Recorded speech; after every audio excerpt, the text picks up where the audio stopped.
We have expression for capacitance of a spherical capacitor C equals to 4 pi epsilon naught AB divided by B minus A.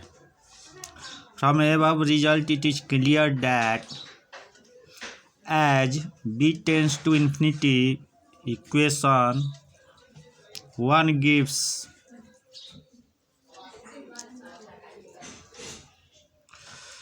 C equivalent to 4 pi epsilon naught A. That is, a spherical conductor is a spherical capacitor with its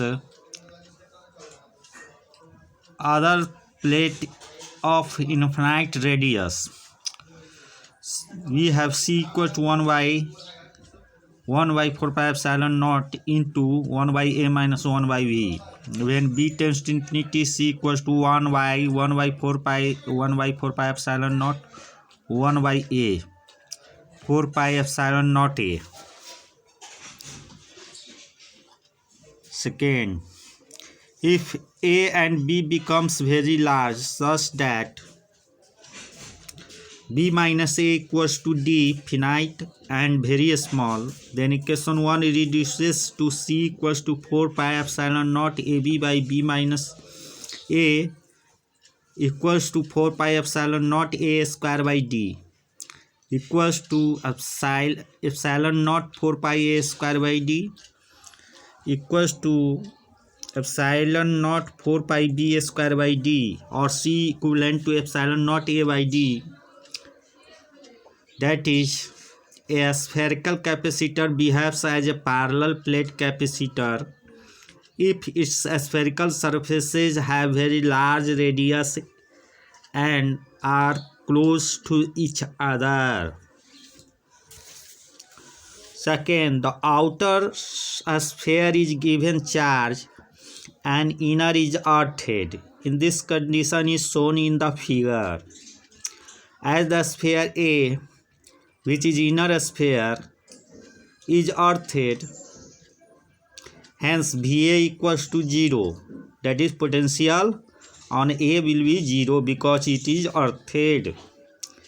Now, if Q dash be the induced charge on a sphere A, then we can write 1 by 4 pi epsilon naught Q dash by A plus 1 by 4 pi epsilon naught Q by P equals to 0. From this we get Q dash equals to minus A by B into Q. So the field between cells E equals to EA plus EB equals to 1 by 4 epsilon naught Q dash by R square plus 0, since EB equals to E in equals to 0, or minus dV by dr equals to 1 by 4 pi epsilon naught R square into minus A by B into Q.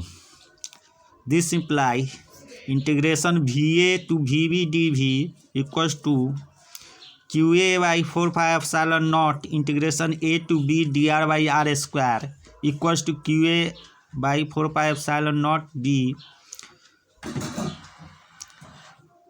limit A to B minus 1 by R.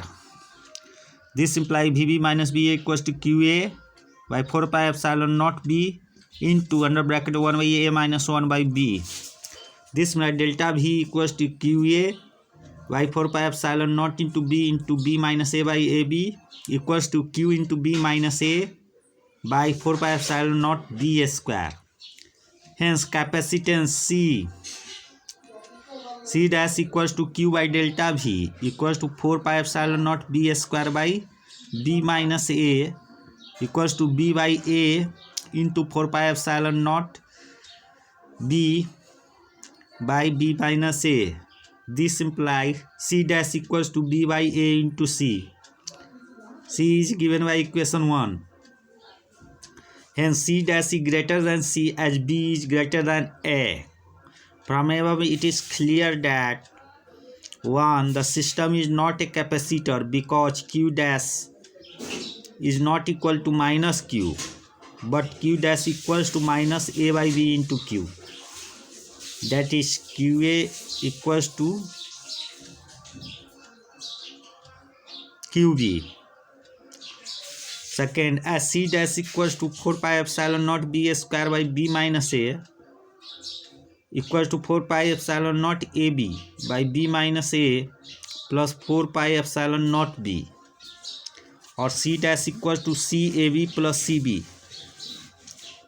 Thus the system is equivalent to a spherical capacitor of inner and outer radii A and B respectively, and a spherical conductor of radius B in parallel.